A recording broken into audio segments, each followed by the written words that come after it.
Voici la parole que le Seigneur a adressée à la ville de Babylone et à la Babylone par l'intermédiaire du prophète Jérémie. Annoncez cette nouvelle à tout le peuple. Faites-la connaître en dressant des signaux. Faites-la connaître, ne cache rien. Dites, Babylone est prise. C'est la honte pour ces statues. Le découragement total par ces faux dieux, belle et couvert de honte. Oui, Marduk est complètement découragé. Un peuple arrivant du nord vient attaquer Babylone. Il va faire de son pays un désert de tristesse. Personne n'y habitera plus. Hommes et bêtes, tous fuiront, tous disparaîtront. Le Seigneur déclare à ce moment-là, les gens d'Israël et les gens de Juda viendront ensemble. Ils marcheront en pleurant pour me chercher, moi, le Seigneur leur Dieu. Ils chercheront le chemin qui conduit à Sion. Ils tourneront leur visage vers la ville. Ils viendront et ils se lieront à moi par une alliance qui dure toujours et qu'ils n'oublieront jamais. Que Dieu bénisse sa parole. Amen. Alors, je voudrais vous introduire, vous pouvez vous asseoir. Notre prédicateur, notre frère, le pasteur Dragan Stojanovic, qui était auparavant président de notre fédération et qui maintenant est, si je ne me trompe pas, secrétaire de l'Union. Bonjour à tous. C'est une très grande joie pour moi d'être avec vous pour ce culte d'adoration. Cela fait probablement 3 ans que je n'étais pas pour un sabbat avec vous, parce que ça fait déjà 3 ans que je suis à Oshawa. Et c'est toujours bien, et je garde en mémoire cette belle église, et surtout, cher à mon cœur, un projet incroyable que vous avez pu réaliser de l'école d'église. Souvent, mon épouse et moi, nous prions pour que le Saint-Esprit vous inspire à continuer dans cette lutte fantastique que vous avez commencée et que vous puissiez tenir bon. On prie pour vous donc et on fera tout ce qu'on pourra pour que vous puissiez tenir bon. Sachez que nous sommes émerveillés et je dois dire que très souvent j'ai mentionné votre cas. Je me rappelle le moment où nous avons eu le projet à défendre devant le comité de la fédération. Eh bien, il y a ceux qui ne voulaient pas d'école. Mais après avoir passé plusieurs fois ici et entendu votre désir de se sacrifier et tout ce que vous avez fait, moi j'ai dit, ça ne serait pas honnête devant le Seigneur de dire non. On ne peut pas dire non. On ne peut pas. Et quand j'ai entendu Paul Scalier, votre pasteur que j'ai vu hier soir, avant qu'on se sépare, lui il est parti à Saint-Henri, je lui ai posé la question, et comment va l'école? Et lui, il disait, ils ont 21 enfants. Moi, j'ai dit, mais ce n'est pas possible. Dieu est bon, Dieu est fantastique, Dieu sait comment tourner des choses pour sa gloire. Et merci beaucoup pour ce que vous faites.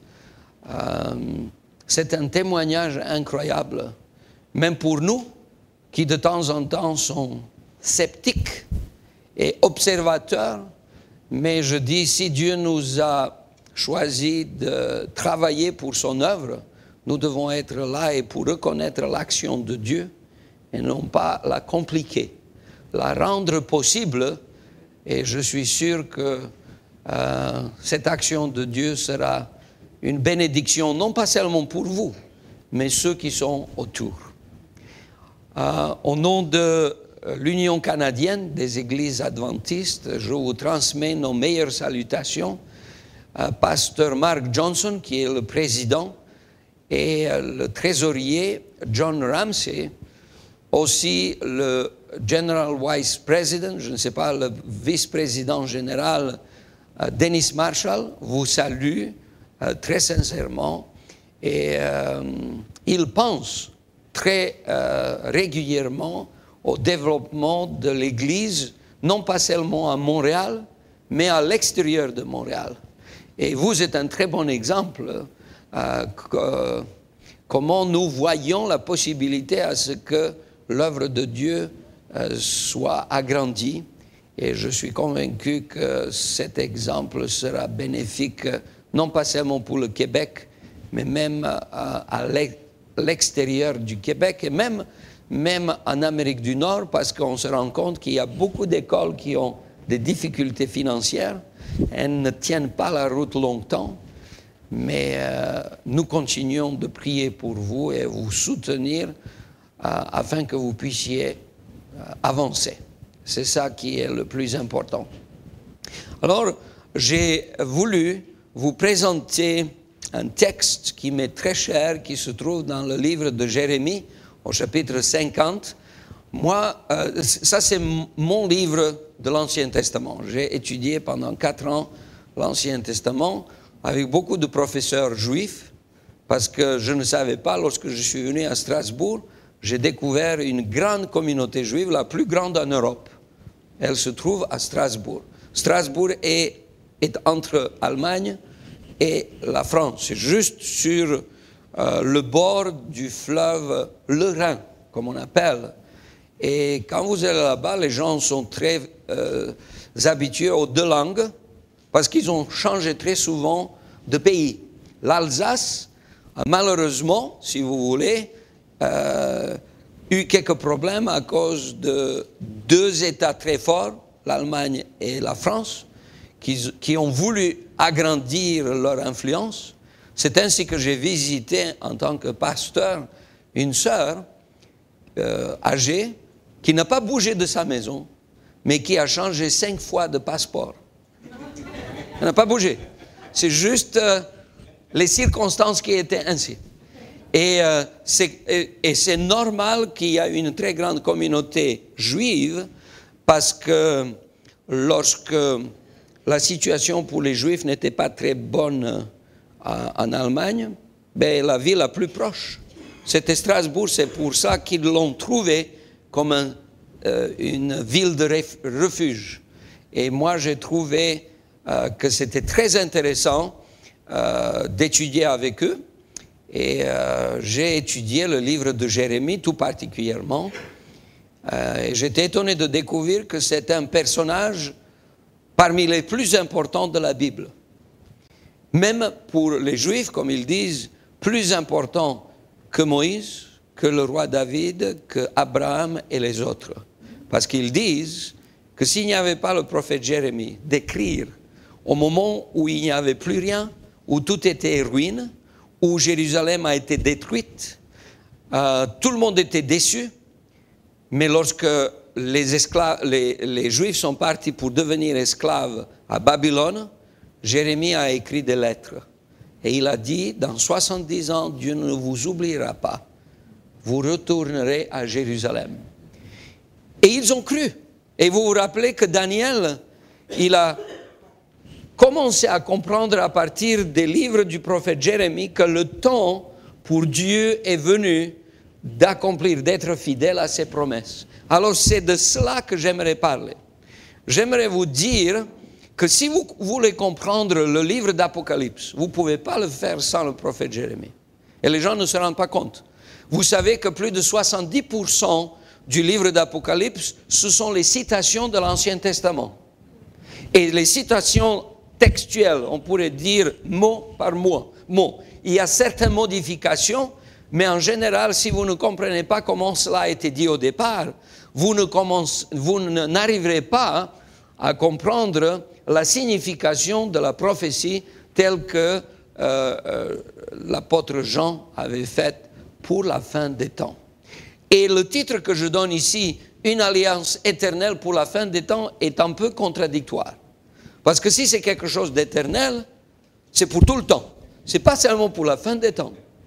Mais j'aimerais vous dire qu'il y a cette alliance éternelle qui sera très spécialement proclamé à la fin des temps. Au moment où il y a la proclamation de la chute de Babylone, en même temps, il y a la proclamation de l'alliance éternelle avec Dieu. Donc, ces deux choses vont ensemble. J'espère que je vais savoir comment utiliser.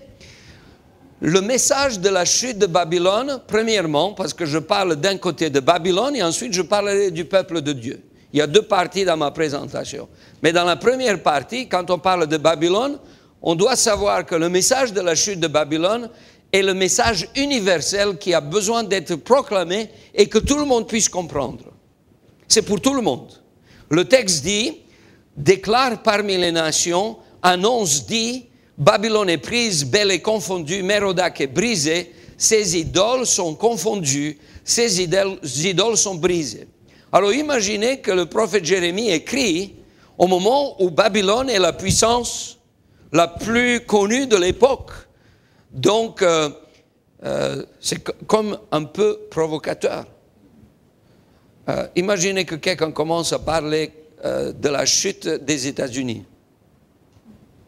Bon, je ne sais pas, les gens vous poseraient des questions. Peut-être il y aura une fiche FBI et CIA commencerait à enquêter un tout petit peu, de voir de quel côté vous penchez, qu'est-ce que vous voulez, qu'est-ce que vous dites.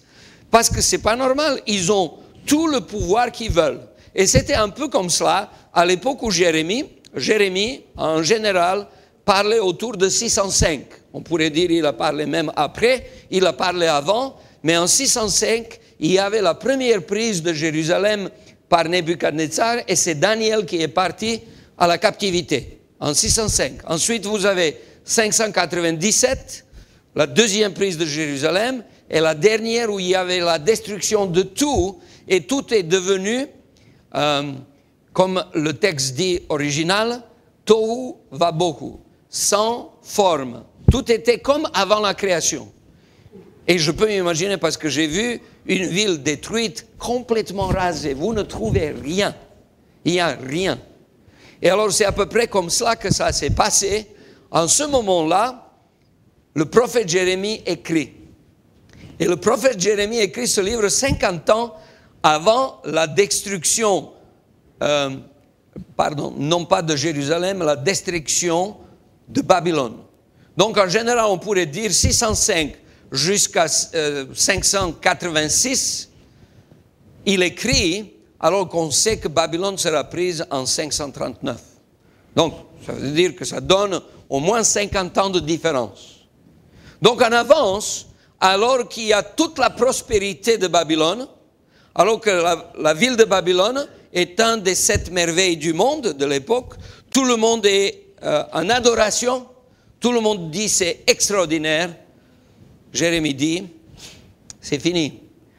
Annoncez partout, que tout le monde sache que c'est la fin de Babylone. Il y avait beaucoup de courage. La deuxième chose qu'on pourrait dire, les êtres humains ne peuvent pas garantir sécurité à long terme. Quand j'ai étudié la chute de Babylone, parce qu'on était obligé d'étudier, puisque ça fait partie de la prophétie de Daniel, de Jérémie, je me suis rendu compte que le texte dit « Pénétrez de toutes parts dans Babylone, ouvrez ses greniers, faites-y des monceaux comme des tas de gerbes et détruisez-la, qu'il ne reste plus rien d'elle. » Bon, premièrement, c'est le message pour dire ce que vous pensez que c'est important, ça peut s'écrouler d'un jour à l'autre. J'ai pu voir cela. Lorsque j'étais en ex-Yougoslavie, on croyait fermement, des millions ont cru que le communisme est dur comme béton armé et que ça ne va jamais partir. Je vous garantis, parce que j'ai vécu dans ce contexte-là. Mais je me suis rendu compte qu'en 1989, la chute du mur de Berlin, en quelques mois, le communisme est devenu quelque chose dont on veut se distancer. On n'est pas d'accord avec ça. Alors qu'avant, on a mis le communisme à la première place. On regardait le monde sous cette perspective. C'est ainsi avec les hommes. Tout ce que les hommes arrivent à produire peut paraître intéressant. peut paraître immuable, mais ça ne peut pas tenir à longtemps. Très longtemps, il n'y a aucune chance. J'aimerais vous dire que Charles Rollin, professeur d'histoire ancienne à l'Université de Paris, a remarqué que les Babyloniens avaient suffisamment de réserves à l'intérieur des murs de la ville pour résister à un siège de 20 ans. C'est-à-dire, pour rendre ridicule someone qui voudrait prendre le siège. Parce que prendre le siège pour 20 ans, vous ne pouvez pas ramener tellement d'affaires juste pour ramener. C'est ainsi qu'on a voulu dire, ne nous attaquez pas, nous sommes imprenables. C'est à peu près l'histoire, la sécurité. Et vous savez très bien, en un jour, le jour où ils ont fait la grande fête, les grandes célébrations, les grandes orgies, où ils ont même profané les ustensiles de la maison de Dieu, en un jour, la fin est venue. C'est-à-dire, l'homme peut prévoir plein de bonnes choses. Par exemple, je me rappelle, lorsque j'étais au service militaire, nous avions 3 sécurités pour chaque chose. Par exemple, pour chaque fusée, nous avions des fusées en Yougoslavie, ex-Yougoslavie. La Yougoslavie a été à cette époque assez grande et nous étions la 5e armée d'Europe. Donc beaucoup d'entraînement et on nous a expliqué beaucoup de choses. J'ai eu le privilège d'être en charge de 140 hommes. Et alors, on devait connaître à peu près tout. Et on devait organiser à ce qu'en 6 minutes, tous les soldats, lorsqu'il y a une alerte, soient bien préparés. À l'extérieur de la caserne, chacun avait sa place. On a tout étudié parce qu'on savait qu'en 6 minutes, les avions de l'extérieur pouvaient venir entrer, pénétrer et bombarder notre caserne. On était tellement bien organisés. On connaissait toutes sortes de sécurité. Pour chaque chose, si le premier niveau de sécurité ne fonctionne pas, il y a un deuxième niveau de sécurité. Et ensuite, s'il n'y a pas le deuxième niveau de sécurité, il y a un troisième niveau de sécurité. Puis à la fin, il n'y a plus d'armée yougoslave. Maintenant, si vous parlez avec tous les niveaux de sécurité, le résultat final, c'est rien. L'homme ne peut pas organiser, ne peut pas garantir, ne peut pas prévoir que tout aille bien. Même les plus grands spécialistes, vous les mettez d'organiser la sécurité, d'organiser un processus qui fonctionne bien, mais ça ne donnera pas grand-chose. Moi, je dis, par exemple, regardez ce qui se passe aux États-Unis, ils essayent d'avoir des procédures pour que tout le monde puisse avoir l'assurance de santé. Ben, pour 300 et quelques millions de personnes, ce n'est pas évident que cela. Il faut beaucoup de temps, beaucoup d'essais, et on n'est jamais sûr, on ne sait même pas ce que ça va donner. Parce que ce sont les hommes. Les hommes peuvent rêver d'avoir quelque chose, mais il y a plein de difficultés pour qu'on préserve la sécurité absolue. Nous ne savons même pas ce qui se passera dans une seconde, dans une minute, dans une heure, dans un jour. On ne maîtrise rien. C'est la raison pour laquelle il est important de dire aux gens, comme on avait vu dans le slide précédent, il est important de dire aux gens, ce que les hommes veulent établir comme référence suprême pour leur succès n'est rien. Les hommes n'ont pas d'avenir sans Dieu. Et la deuxième chose, les hommes ne peuvent rien vous garantir. Regardez Fukushima. Le Japon pensait avoir assez d'énergie nucléaire, tout était bien. C'était la nation la plus sophistiquée au niveau de la technologie. Ils étaient fiers de leur technologie. Jusqu'au moment où il y avait un très grand tremblement de terre, un tsunami le même jour, et tout leur système maintenant, encore maintenant, c'est un grand problème. Ils ne savent pas comment le résoudre. C'est que quand l'homme compte sur ses capacités, il risque de se retrouver juste là-bas où il ne voudrait pas se retrouver. Et c'est la raison pour laquelle il est bon de dire que les hommes, les êtres humains, ne peuvent pas garantir sécurité à long terme. Je me rappelle, vous avez probablement aussi entendu parler du décès de l'épouse de pasteur Vaillant Youth. Elle est décédée du cancer, probablement il y a 2 jours. Jeudi, j'étais en train avec Rémi Ballet d'enregistrer des émissions pour Il est écrit.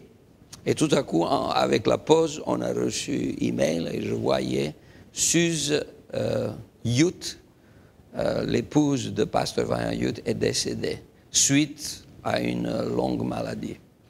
Lorsque la maladie arrive, les hommes vont tout essayer pour vous aider, mais ils ne peuvent pas vous garantir une issue certaine, positive. Par contre, lorsque vous êtes avec le Seigneur, même si vous marchez, comme dit le psaume 23, « Quand je marche dans la vallée de l'ombre de la mort, je ne crains aucun mal car tu es avec moi. Quand je passe par les difficultés, je sais que Dieu est avec moi. » Troisième aspect, pendant la chute de Babylone, il est mieux d'être l'allié de Dieu. Le texte du chapitre 50 dit « Voici, elle est la dernière des nations. C'est un désert, une terre sèche et aride. À cause de la colère de l'Éternel, elle ne sera plus habitée et ne sera plus qu'une solitude. » Alors vous voyez le rêve des hommes qui est devenu un lieu de désert, solitude. Plus personne n'est intéressé. Regardez Petra. Petra, cette ville en Jordanie, la ville taillée dans le roc. On pensait que c'était tellement extraordinaire. L'homme a réussi à faire des choses incroyables. Puis aujourd'hui, quand vous voyez Petra, c'est juste intéressant pour les touristes. Il n'y a plus personne qui habite là-bas. Parce que la route commerciale a changé et Petra a disparu. Il n'y avait plus besoin de passer par là. Alors, pendant la chute de Babylone, il vaut mieux être du côté du projet de Dieu. Je dis à la fin de ce slide, l'appel à sortir de Babylone est présenté aux croyants comme un message de prévention. Protège ta vie en t'éloignant de Babylone. Mais j'aimerais vous dire, Babylone, on est venu aujourd'hui avec cette certitude que Babylone est partout où il y a la confusion. Individuellement parlant, nous savons qu'il y a une très grande pression à ce que Babylone fasse partie de notre cœur. Alors, je n'ai pas besoin de vous citer, mais vous savez déjà.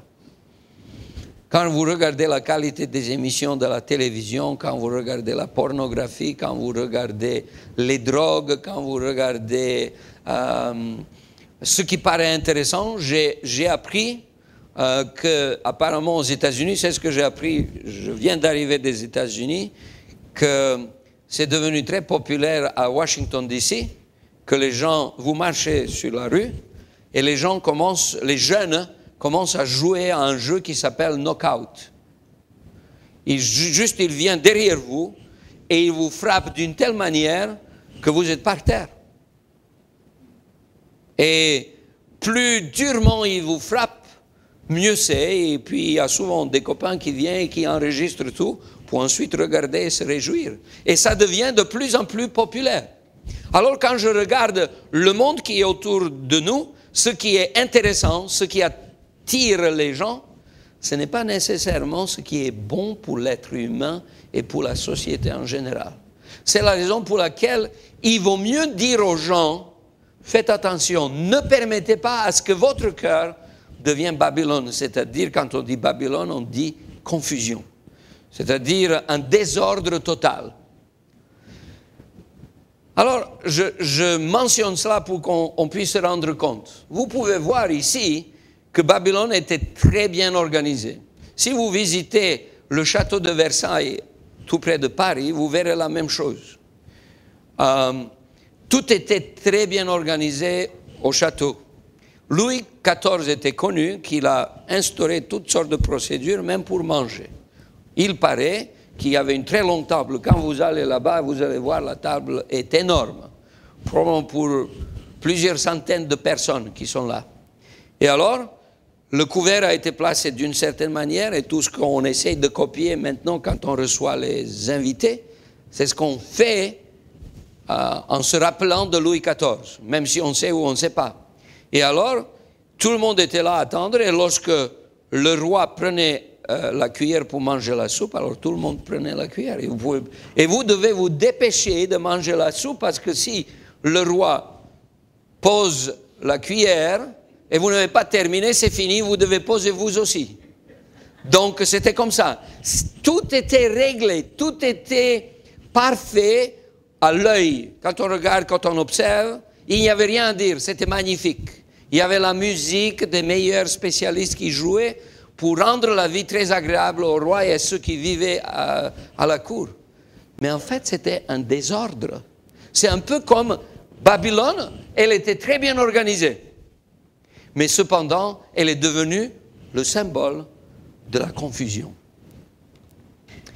La dernière partie de ce message à propos de Babylone, le message de la chute de Babylone est essentiellement le message pour le peuple de Dieu. Les chapitres 50 et 51 décrivent la fin de Babylone. Permettez-moi de vous dire quelque chose. Ne soyez pas choqués, parce que c'est très important. Babylone tombe toujours dans la Bible après la chute de Jérusalem. Il y a d'abord la chute de Jérusalem et ensuite il y a la chute de Babylone. C'est comme ça. Je ne peux pas vous dire autrement parce que c'est comme ça. Vous savez très bien que, comme je disais, en 586, Jérusalem a été rasée. Il fallait attendre 539, donc 45 ans, pour que Babylone soit vaincue. Ça, c'est l'original. Et Babylone qui détruit Jérusalem devient le symbole de ce qui se passera tout au long de l'histoire humaine, de la lutte entre le peuple de Dieu et ceux qui ne sont pas peuple de Dieu. Et alors, permettez-moi de vous dire juste une chose. Est-ce que vous savez que Rome a été appelée Babylone? Quand vous lisez, par exemple, l'épître de Pierre, au chapitre 5, la première épître, c'est bien marqué « Je vous envoie des salutations de Babylone ». Pourquoi on disait ça? À Babylone, il n'y avait rien. Il y avait à Babylone, c'est-à-dire à Rome, beaucoup de personnes. C'était la capitale. Et on voulait éviter de mentionner Rome, parce que lorsque les gens censuraient, vérifiaient ce qu'il y avait dedans, dès qu'ils voyaient quelque chose Rome, ils étaient obligés d'envoyer à un supérieur pour bien vérifier s'il ne s'agissait pas de quelqu'un qui essaie de travailler contre l'intérêt de Rome. C'est la raison pour laquelle, au lieu de dire Rome, il disait Babylone. Parce que Rome était un ennemi du peuple de Dieu. C'est ainsi que Rome est devenue, et la chute de Babylone, de Rome, est devenue comme une image d'accomplissement de la prophétie de la chute de Babylone. Et c'est ainsi que cette image de la chute de Babylone devient juste une prophétie qui nous rappelle qu'à la fin du temps, il y aura la chute des ennemis de Dieu. Mais ce message qui est bien mentionné ici est aussi un message qui dit, il y a la chute de Jérusalem et ensuite suit la chute de Babylone. Qu'est-ce que ça signifie pour nous? Ça signifie pour nous que les temps qui sont devant nous ne sont pas des temps faciles. Est-ce que vous vous rappelez des textes d'Apocalypse où l'apôtre Jean dit « Et j'ai vu une prostituée ivre, vous vous rappelez de texte ivre, du sang des saints ». Qu'est-ce que ça signifie? C'est-à-dire qu'elle voulait avoir la suprématie, l'autorité universelle sur cette planète. Elle a fait tout ce qu'elle a voulu et même elle a exécuté les enfants de Dieu. C'est-à-dire, et on voit, on n'a pas besoin d'être un très grand prophète ou un très grand exégète pour comprendre la parole de Dieu.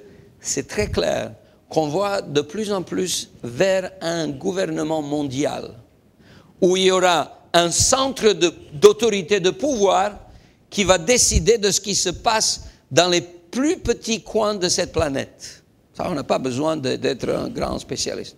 Et cette globalisation, ce globalisme, chacun appelle comme il veut, est quelque chose qui nous fait réfléchir parce qu'on se rend compte que tôt ou tard, on va perdre petit à petit nos libertés et on a déjà commencé.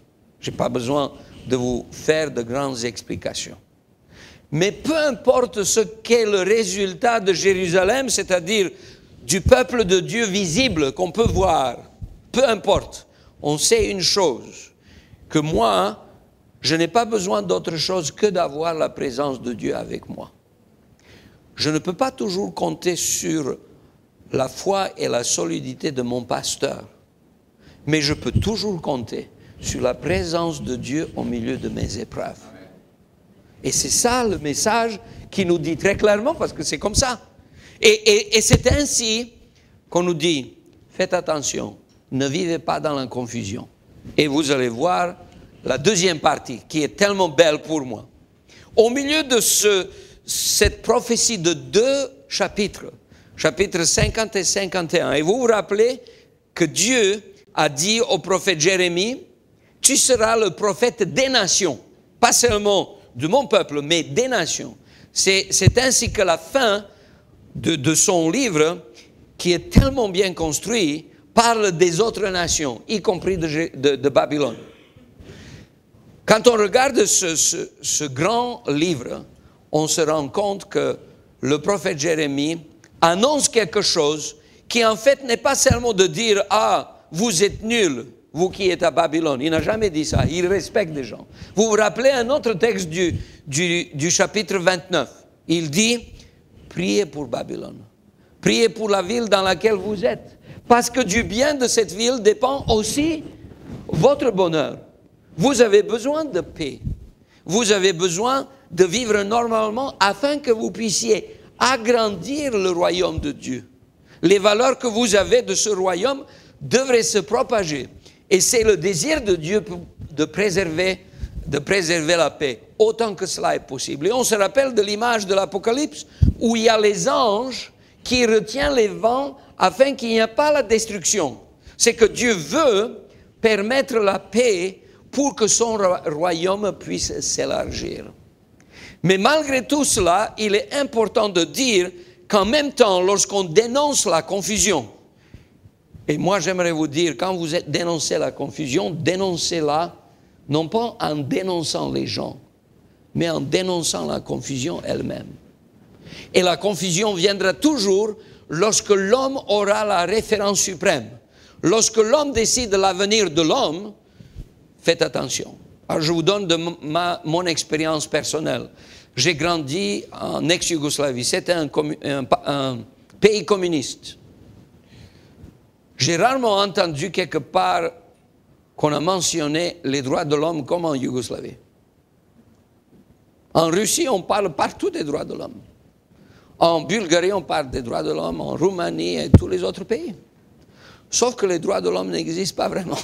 Et donc, quand quelqu'un parle beaucoup des droits de l'homme, posez-vous la question, pourquoi il fait ça? Parce qu'il fait probablement avec un désir, juste pour vous calmer. Mais en fait, les droits de l'homme, c'est quand on n'en parle pas beaucoup, mais tout le monde peut profiter des droits de l'homme. C'est ça la situation idéale. Ce qui voudrait dire que quand on réfléchit de la situation de Babylone, on se rend compte que nous, on ne parle jamais contre les gens. Parce que Dieu ne parle pas contre les gens. Dieu fait du bien aux bons et aux méchants. C'est ce que la Bible nous dit. Et Dieu veut le salut de tout le monde. C'est la Bible qui nous le dit. Nous devons aussi proclamer cela. Cependant, tout en proclamant la fin de Babylone et la fin de la confusion et le commencement du royaume de Dieu, nous voudrions savoir que cette proclamation est toujours accompagnée avec un message adressé au peuple de Dieu. Donc, le texte dit, c'est très intéressant, proclamée parmi les nations, elle est tombée Babylone. En ce temps-là, dit le prophète, juste le verset après, en ce temps-là, en ces jours, en ces temps-là, dit l'Éternel, les enfants d'Israël et les enfants de Juda reviendront ensemble. Alors vous voyez bien que le message de la chute de Babylone n'est pas un message de juste dire du mal des autres, mais d'inviter le peuple de Dieu à un vrai réveil, à un changement de vie, à un changement de cœur. Comme je dis ici, un appel en faveur de l'unité du peuple de Dieu. En ces jours, en ce temps-là, dit l'Éternel, les enfants d'Israël et les enfants de Juda reviendront ensemble. Alors, juste pour vous simplifier la chose, pour que vous puissiez comprendre. À l'époque où Jérémie écrit, autour de 605, Juda et Israël ne sont plus deux royaumes qui existent. Israël, c'est le royaume du Nord, a disparu en 722, lorsque Samarie est tombée. Assyrie a pris le contrôle et il n'y avait plus de royaume du Nord. Malheureusement, les Juifs qui vivaient dans le royaume du Nord, ils avaient plusieurs possibilités de rester sous l'autorité assyrienne, de partir quelque part ailleurs ou de venir chez le voisin du Sud, chez leurs frères et sœurs, et de rester là-bas. Mais il y a beaucoup de ceux qui ont fait ça. Mais malheureusement, ils étaient toujours considérés comme ceux du Nord. Il n'y avait jamais ce lien, cette colle de l'amour et d'amitié pour dire c'est un peuple. Alors pendant 100 ans, on classait les gens, hein, toi tu es du Nord, vous comprenez? Et alors il y avait les autres qui étaient du Sud. Et Jérémie dit, lorsque ça va être la fin de 70 ans de captivité, lorsqu'on viendra ensemble, lorsqu'il y a la chute de Babylone, Israël et Juda deviendront un. Ils vont être ensemble dans la Nouvelle Jérusalem. Et cela est devenu l'image de la Nouvelle Jérusalem qui est annoncée dans le livre d'Apocalypse. La première conséquence du réveil est toujours l'unité. Vous pouvez raconter tout ce que vous voulez. Lorsque quelqu'un vient tout près de Dieu, il est automatiquement plus près de son frère ou de sa sœur. C'est comme ça. C'est la conséquence. Quand on est avec Dieu, quand on est rempli de son amour, on ne peut pas faire autrement que de vivre très proches les uns les autres. Voilà ce que ce texte dit. Excusez-moi si peut-être je lis quelque chose qui est très fort et de temps en temps je me cache, je dis, Ellen White avait beaucoup de courage de dire cela, je n'oserais pas. Donc moi, comme je n'ose pas, je vous cite ce qu'elle a dit. Et vous allez comprendre ce qu'elle dit. Elle dit, de temps en temps, elle est très droite. Elle ne mâche pas ses mots, comme je dis. Alors ce texte dit ceci. Chaque croyant devrait être attaché de tout son cœur à l'Église, de tout son cœur. Sa prospérité devrait être, c'est-à-dire la prospérité de l'Église, devrait être son premier intérêt. Et à moins qu'il ressent l'obligation sacrée de faire de son attachement à elle son bénéfice à elle, c'est-à-dire à l'Église, au lieu de penser à son propre intérêt, l'Église ferait beaucoup mieux sans lui. Tout le monde a les capacités de faire quelque chose pour l'œuvre de Dieu. Et je me trouve très à l'aise de dire, parce que je sais que vous avez investi dans l'Église, dans l'école, même au-delà de ce qui paraît raisonnable selon les critères humains. Et je le dis sincèrement parce que je le crois fermement. Mais c'est ça la réalité. Quand Dieu est à la première place, l'unité est la conséquence inévitable.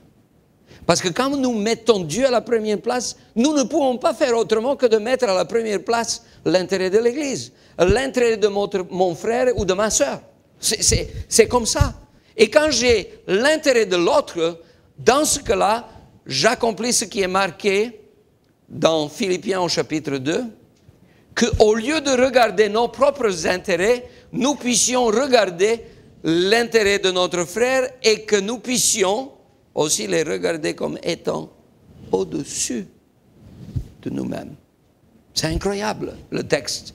et la force de cette citation. Le deuxième aspect qu'on devrait dire à propos du peuple de Dieu à la fin des temps. Le temps de la proclamation de la chute de Babylone est aussi une circonstance favorable pour appeler au vrai réveil.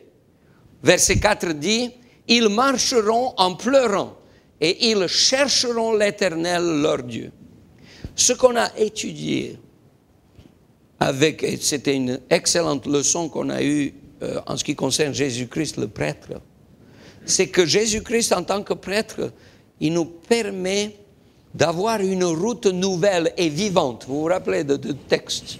Pour que nous puissions avoir accès direct auprès du trône de la grâce.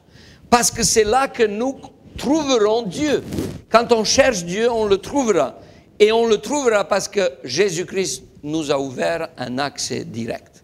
La rencontre avec Dieu produira toujours de l'unité au sein du peuple de Dieu. Billy Graham avait dit, vous le connaissez très bien, un pasteur qui pendant des années, un pasteur protestant, qui pendant des années a ouvert la Bible avec beaucoup de force. Et il a dit ceci, nous souffrons d'une seule maladie dans le monde. Notre problème essentiel n'est pas le problème du racisme. Notre problème essentiel n'est pas un problème de la pauvreté. Notre problème essentiel n'est pas le problème des guerres. Notre problème essentiel est le problème du cœur.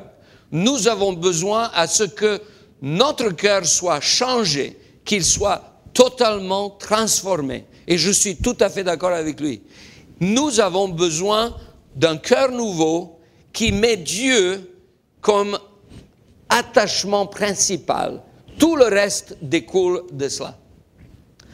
Troisième élément, au moment de la proclamation de la chute de Babylone, engageons-nous dans un renouveau de notre alliance avec le Seigneur. Et le texte dit, venez attachez-vous à l'Éternel par une alliance éternelle qui ne soit jamais oubliée. Dieu est toujours le même. C'est pourquoi il est logique à ce que le réveil fasse la promotion d'une alliance éternelle. Le prophète Jérémie parle de cette alliance. Et vous savez comment il dit? Au chapitre 31, il dit, voilà cette alliance éternelle.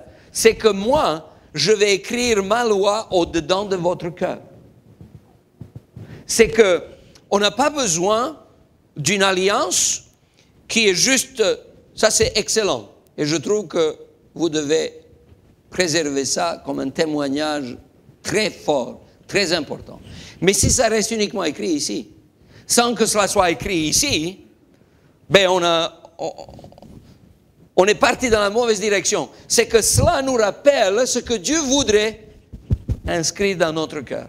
Et quand cela se passe, cette alliance qui n'est jamais différente, elle est pour toujours, pour toute l'éternité, alors nous comprenons que cela puisse être fait parce que c'est Dieu lui-même qui est un Dieu qui ne change pas. Si vous ne croyez pas, juste lisez Jacques 1, 17. Toute grâce excellente et tout don parfait descendent d'en haut, du Père des Lumières chez lequel il n'y a ni changement, ni ombre de variation. Satan voulait montrer que Dieu changera. Et il a testé son amour. Et il a dit, et l'univers avait pensé, si cela se produit, Dieu sera obligé de changer. Mais nous, on dirait, 9/11, les bâtiments qui s'écroulent à New York. Waouh, ce qui s'est passé. On était choqués par l'intensité du mal. Quand vous regardez, quand vous parlez parmi les Juifs, et même les autres se rendent compte, pendant la Deuxième Guerre mondiale, plus de 6 millions de personnes qui sont exterminées. Est-ce que l'homme est arrivé jusque-là? Mais Dieu n'a jamais changé de méthode, même au milieu de toute cette grande souffrance. Comme on avait bien dit pendant l'école du sabbat, Dieu a continué toujours d'agir par l'amour. Il n'a jamais changé. Et il ne changera. Il n'y a même pas d'ombre de variation parce que c'est lui qui est toujours le même et il ne peut pas se renier. Le temps de la proclamation de la chute de Babylone est une occasion excellente de proclamer le message de la justification par la foi. Et quand vous lisez ce texte, vous avez quelques versets à propos de Babylone et encore quelques versets à propos du peuple de Dieu. Je vous invite, lisez cela et vous serez enchantés avec ces deux chapitres. Par exemple, au milieu de cette prophétie contre Babylone, Dieu dit, « En ces jours, En ce temps-là, dit l'Éternel, on cherchera l'iniquité d'Israël et elle n'existera plus. Le péché de Juda et il ne se trouvera plus, car je pardonnerai au reste que j'aurai laissé. C'est-à-dire, on parle de Babylone, de la chute du projet des hommes, mais en même temps, Dieu est tellement fier du résultat qu'il obtient avec son peuple. Il dit, on cherchera leurs péchés, mais ils ne seront pas là, parce que c'est moi qui leur donnera ma propre justice. Jésus est la solution. Ellen White dit dans les paraboles, page 76, « De même que le vin placé à l'intérieur de la pâte fait lever celle-ci, de même la grâce divine renouvelle le cœur et transforme la vie. Un changement purement extérieur n'est pas suffisant pour nous mettre en harmonie avec Dieu. Ça ne marche pas. Vous pouvez tout faire, mais ça ne se produira pas. Nombreux sont ceux qui essayent de se corriger en renonçant à telle ou telle mauvaise habitude, espérant ainsi devenir chrétiens, mais ils font fausse route. C'est en effet par le cœur qu'il faut commencer. Et quand on commence par le cœur, le changement est réel. Et c'est là qu'on peut voir la grande transformation. Quelqu'un cherche mes erreurs, il ne peut pas les voir parce que Jésus dit, je mettrai derrière moi tous vos péchés. Vous connaissez ce texte, très clair, qui vient des petits prophètes dans la Bible. Un autre texte, une page après, le même livre, celui qui s'efforce de garder les commandements de Dieu uniquement par devoir ne connaîtra jamais la joie de l'obéissance. C'est très profond. Moi, je réfléchis à cela, je ne sais pas combien de temps, j'essaie de pénétrer la voie comment Dieu nous fait que nous soyons proches de lui et de Jésus-Christ. Ce n'est pas là obéir. Celui qui considère la soumission à la loi divine comme un fardeau parce qu'elle contrarie ses désirs n'est pas réellement chrétien. La véritable obéissance procède d'un principe qui a sa source dans l'être intérieur. Elle émane de l'amour, de la justice et de la loi de Dieu. L'essence de toute justice, c'est la fidélité à notre Rédempteur qui nous pousse à faire le bien par amour du bien, parce que le bien est agréable à Dieu. C'est ça. Quand au milieu de cette confusion totale, Dieu aura ses enfants qui seront un avec lui, qui vont accepter sa justice et qui vont vivre par la justice de Christ, pleinement, parce qu'ils considèrent qu'ils ne peuvent pas faire autrement. Les désirs charnels, quand on se met à côté de ça, c'est la confrontation.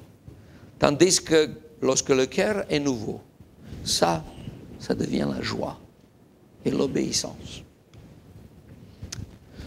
Nous ne verrons jamais la puissance de Dieu à travers notre gymnastique humaine et nos méthodes.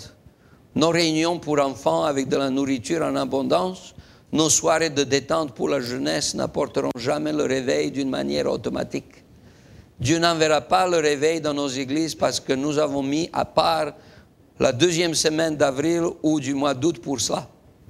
Il respecte ses efforts, mais il désire un cœur brisé qui est affamé de le rencontrer et qui veut cela plus que toute autre chose dans le monde. C'est comme ça que le réveil se produit. Moi, je ne suis pas contre le fait d'avoir une pizza après une réunion de jeunes. J'aime beaucoup ça. J'aime beaucoup les réunions de jeunesse et c'est super. Mais Dieu veut le cœur brisé. Dieu veut que nous nous rendons compte que nous ne sommes pas créés pour ces plaisirs qui s'envolent. Il n'y a pas de plaisir durable en dehors de ce qui demeure pour toujours. Ce n'est que les choses éternelles qui peuvent produire le plaisir durable. Et nous savons quelles sont les trois choses qui demeurent. La foi, l'espérance et l'amour. La dernière chose, le temps de la proclamation de Babylone convient parfaitement pour la présentation de Dieu comme créateur de toutes choses. Tout homme devient stupide, dit ce texte, par sa science. Celui qui est la part de Jacob n'est pas comme elle, car c'est lui qui a tout formé, et Israël est la tribu de son héritage. L'Éternel des armées est son nom. C'est le chapitre 50, j'ai oublié de marquer la citation. C'est le cœur du message des trois anges. C'est la réaffirmation de Dieu créateur et du commandement du sabbat. Parce que ce qui se trouve là, vous pouvez trouver une référence, une allusion de ce que déjà Dieu disait au moment de la création et au moment de donner les commandements à son peuple. Et alors j'aimerais vous poser cette question. Est-ce que nous aimons promouvoir l'alliance éternelle? Est-ce que nous aimons, en tant que peuple de Dieu, sortir de la confusion et chercher la réconciliation avec Dieu? Ça, c'est la vraie question pour la fin des temps. Il n'y a pas de meilleur moment que le moment où nous annonçons la fin de la confusion, où nous devrions aussi annoncer l'importance de venir avec le cœur brisé. Est-ce que vous vous rappelez de Joël au chapitre 2, qui parle d'un vrai réveil et qui parle de l'importance de venir en nous-mêmes? Alors cet après-midi, lorsque vous serez dans vos maisons, trouvez un peu de temps, personnellement, individuellement, en tant que famille, et posez-vous la question, comment est-ce que je peux vraiment recevoir le don gratuit de la justice de Dieu? C'est ça que nous avons besoin. Nous avons besoin à ce que Dieu nous inspire pour que notre cœur ne soit pas tiré, arraché par les désirs qui sont autour de nous et on court pour les satisfaire et on n'arrive jamais à le faire. Nous sommes faits pour autre chose, d'être attachés, de trouver un très grand plaisir dans les choses éternelles. Alors j'aimerais vous poser cette question et vous inviter et vous dire qu'au milieu de toutes vos épreuves, sachez que Dieu veut rester avec vous. Il y a un chant dans le cantique qui exprime bien cela. Paul Scalier m'avait dit que probablement ce chant n'est pas connu, et qui dit, et je l'aime beaucoup, qui dit qu'au milieu de toutes nos détresses, Dieu Tout-Puissant reste à nos côtés. C'est lui qui nous transforme. C'est lui qui nous donne la joie de vivre. J'aimerais vous proposer de chanter. Je vais chanter la première strophe et ensuite nous allons chanter tous ensemble parce que c'est exactement ce que nous avons besoin. Qu'au milieu des grandes difficultés, que nous puissions compter sur ce Dieu Tout-Puissant.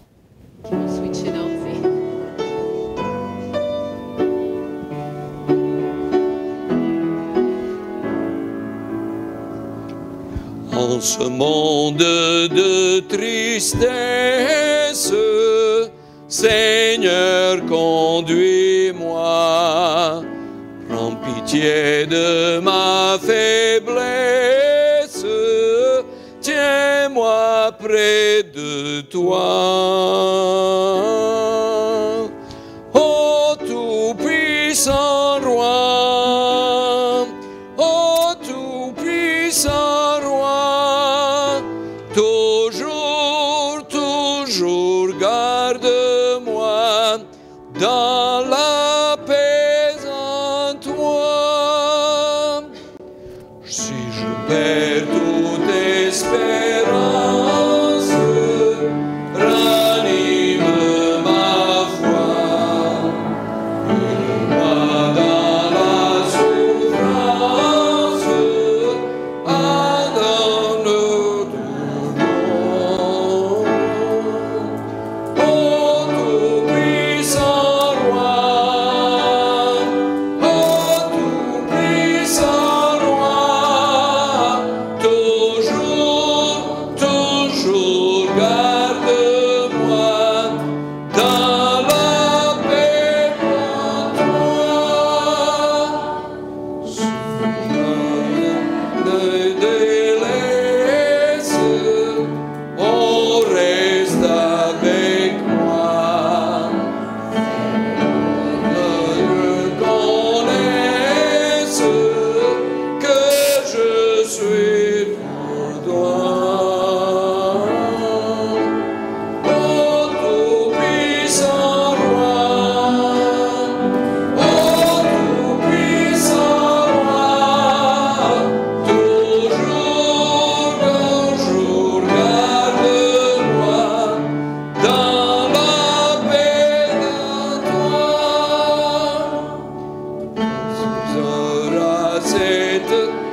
Si vous voulez, on va incliner la tête pour la bénédiction finale.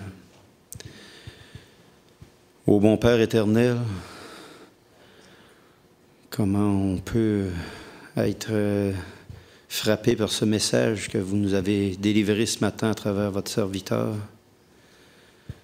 Vous savez qu'on a un coup raide, et vous le mentionnez souvent dans votre parole, et vous désirez qu'on ait un cœur contrit, qu'on s'humilie devant vous pour que vous puissiez agir avec puissance à travers ces êtres contrits. Oui, Éternel, on vous demande de produire en nous ce cœur, là où vous allez pouvoir agir, et que toutes les personnes qui sont au dehors et qui attendent et qui recherchent et qui désirent trouver le vrai amour qui vient de vous se manifeste à travers vos serviteurs. Je vous prie, dans le sang puissant de notre Sauveur qui a été répandu à la croix, afin que tout arrive à son accomplissement et que vos enfants puissent être délivrés de ce grand jour de la colère de l'Éternel. En Jésus-Christ, je veux vous prier. Amen.